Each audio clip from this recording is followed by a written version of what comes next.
For any POLETECTOR or Post Guard project, we recommend using protective eye gear as well as work gloves. This is a video tutorial for the installation of 3-ring, 4-ring, and 5-ring POLETECTOR systems.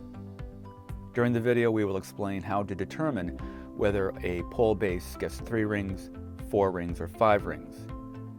For the purposes of installation, for each pole, it is assumed that you will be installing a 4-ring system.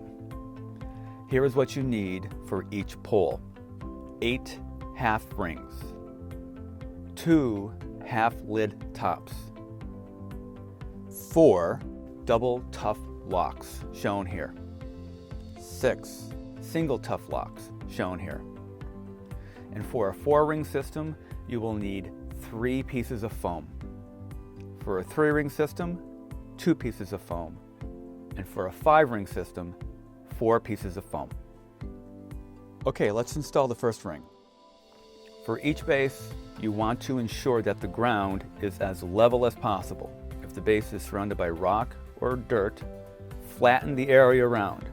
Add where you need to add, take away what needs to be taken away. The goal is for the first ring to be as flat as possible.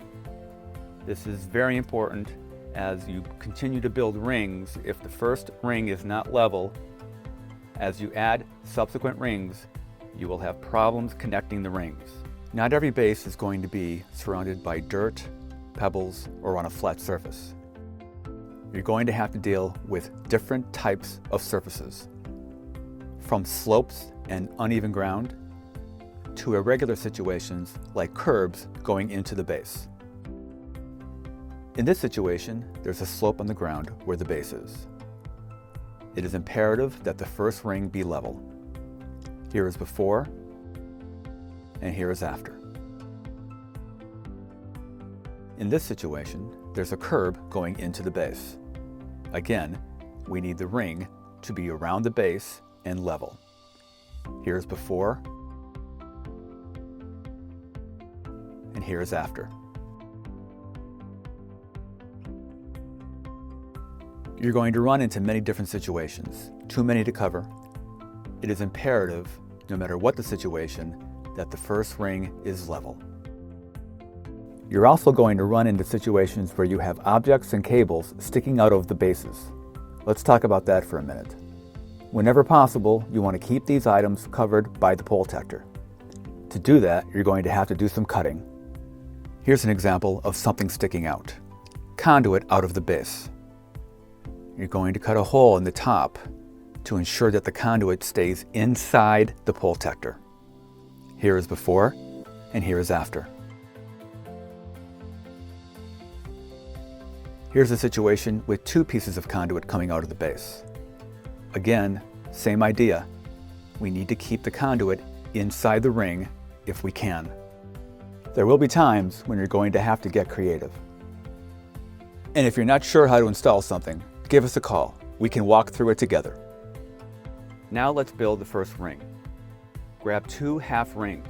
The easiest way to put these rings together is to grab the top of the rings with each of your thumbs. Put the base against your stomach and look at the arrows to line up. You want the bottom of one ring to go underneath the top of the other ring. Make sure everything is lined up before you push the tabs in. Snap the tab. Make sure you hear the click. We are now ready to go around the base. Each ring has 2 distinguishable sides, a male and a female side, a top and a bottom. You want to make sure that the female groove is on top and not on bottom. If you put this on the wrong way, the second ring won't fit. You'll need to take apart the ring and flip it over. To do that, use a flathead screwdriver to undo the connections. Rest the clip part on top of the base. When you snap the rings together, you want to make sure that the outside lip is over the underlip. Again, connect the snaps and you're waiting for the click. Click the top and the bottom snap. Now we're going to drop the ring to the ground. Move the ring around and make sure that you are nice and level. Again, a level first ring will make this a lot easier. Now we're going to put the foam in. We want to insert the foam in between the base and the ring. Shove the foam in and move around the pole. Don't be afraid to pull, you're not going to hurt the plastic. As you reach the end, it will get tighter. Just pull the ring from the base and the foam will go in. Now it's time for the second ring. Same way as the first. Take 2 half rings and connect the tabs. And as you connect the tabs, listen for the snap or click. Just like the first ring, bring the second ring around the pole. Lean the connected side against the base and begin to connect the other side using your thumbs and the tabs. Line up the tabs, line up the lips, connect and listen for the snap or click. Now it's time to connect the second ring to the first ring. Lower the second ring to the first ring. There are 2 grooves. There's a groove at the top of the first ring and there's a groove at the bottom of the second ring. We need to line those grooves up. We also want to line the seam up from the second ring to the first ring. So make sure the seams where the rings connect to each other is lined up to where the first ring and the second ring line up as well. There are also 2 holes at the top of the first ring. These are female connectors. They will connect with 2 male connectors that are on the bottom of ring number 2. By lining up the seams of the first and second ring, this will make sure that the male tab from ring number 2 lines up with the female opening from ring number 1. Having all seams lined up, begin to tap the second ring into the first ring. Once that side is in, begin to move around the pole, continuing to pound the bottom of the second ring and the top of the first ring. Make sure that the seams from the connections of the second ring are lined up with the seams from the connection of the first ring. As you work your way around, you'll want to insert your right hand inside the second ring and push the first ring with your left hand. This will help with the popping in of the first and second ring. This is where it's important that the first ring is level. Now walk around the pole and make sure that all seams are connected properly. Now we're going to take the second piece of foam and insert it inside the second ring. This will be a little bit tighter than the first ring, but it's the same concept. Again, this helps to create the tight barrier between the POLETECTOR and the pole base.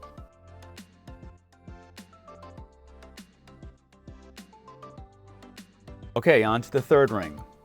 We should be getting good at this now. Same premise. Connect the 2 half rings to each other, putting your thumbs on top and putting the base on your stomach. There's no need to force. These things should pop together easily. Again, we now go around the pole. We put the side that has been connected on the base and we connect the other side that has not been connected yet.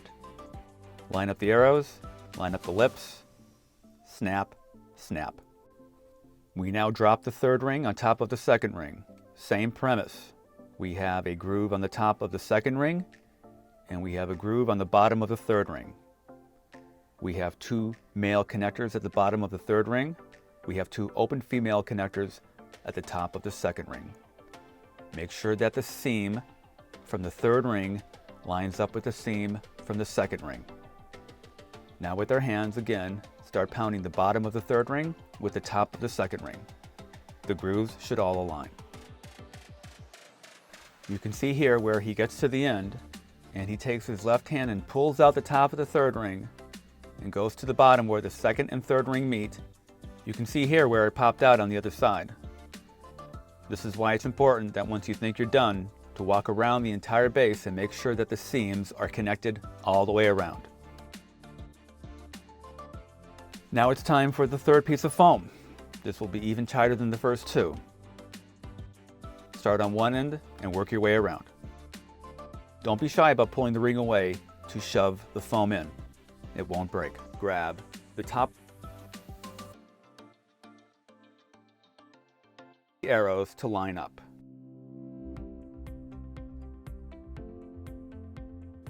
So now we've made 3 rings. Now we have to make a determination as to how many rings we actually need for this particular pole. As we said in the beginning, most poles will be 4 rings. But how do you determine whether a pole needs 3 rings, 4 rings, or 5 rings? Well, here we have 3 rings. We want to make sure that we're going to cover the bottom of the pole that has those 4 bolts. We're going to take the lid, put it on top of the base of the pole. If the lid touches the 3rd ring, then you only need 3 rings. If the lid does not touch the 3rd ring, we need to add a 4th ring. So now we know we need a 4th ring. You will build this ring the same as you did the previous 3. So we've now added 4 rings. All the grooves are lined up, all the seams are lined up, and the POLETECTOR is level. It is now time to add the lid. Take the 2 half tops and rest them on top of the 4th ring. We want to line all the male and female connectors up at this point. When we send the tops are cut with between a 1/2 inch and 3/4 inch of extra clearance for the pole. That way, in case the pole is offset or something sticking out, it won't hinder the top from going into that groove. Now sometimes there are obstructions or something protruding from the pole that won't allow the lid to fit properly. In that case, we simply trim the top of the lid to go around whatever is protruding from the pole. Simply use some clippers and cut away the plastic to fit the top. Work your way out. You don't want to take too much off. When connecting the male tabs to the female side, it is very important to take your time and line all 4 tabs up. Once that's lined up, take your fingers like this. Look for the ledge. Put your fingers underneath and your thumbs on top. Make sure the ledge goes underneath the top. You're going to push up with your right hand as you push down with your left hand, and everything should snap together. Now it's time to put the tough locks in. First, the double lock, and then the single locks. Lift up the lid and look underneath.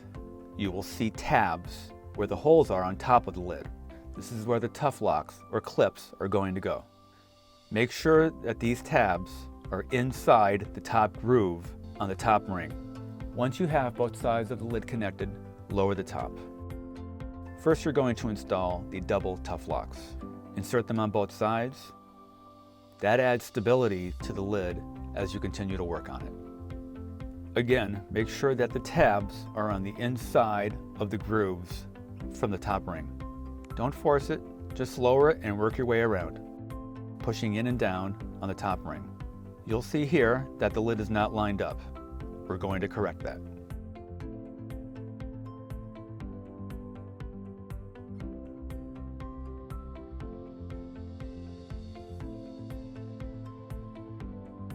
So now that the top is on, we notice that the top seam does not line up with the seams from the 4th ring. Simply rotate or turn the lid until it lines up with the seam. Don't be afraid to hit it. It's plastic. It's not going to break. Now we're going to add the last 2 double tough locks. Like everything else we've done, make sure that you hear a snap. With these, you need to make sure that the connectors are all the way down. You might hear a click, but look to see if there's any kind of a gap. If there's a gap, push a little bit harder until that gap goes away. Now we will do these single tough locks. Work your way around. Make sure you hear the click or snap.